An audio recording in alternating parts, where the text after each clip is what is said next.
Hi everyone, in front of me I've got Xiaomi Mix Flip, and let me share with you how to clear credentials on this device.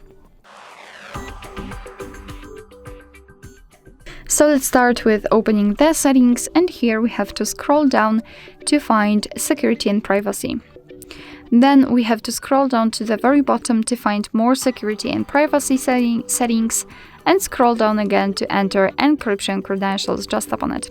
And as you can see, almost at the very bottom of the list, we've got the option we're looking for. So let's tap on clear credentials and confirm it with OK. You will also have to confirm it with your screen lock. And as you can see, not only we've got this information, but also this option is inactive, which means that we just successfully removed all saved certificates. Alright, so that will be all. Thank you so much for watching. I hope that this video was helpful, and if it was, please hit the subscribe button and leave the thumbs up.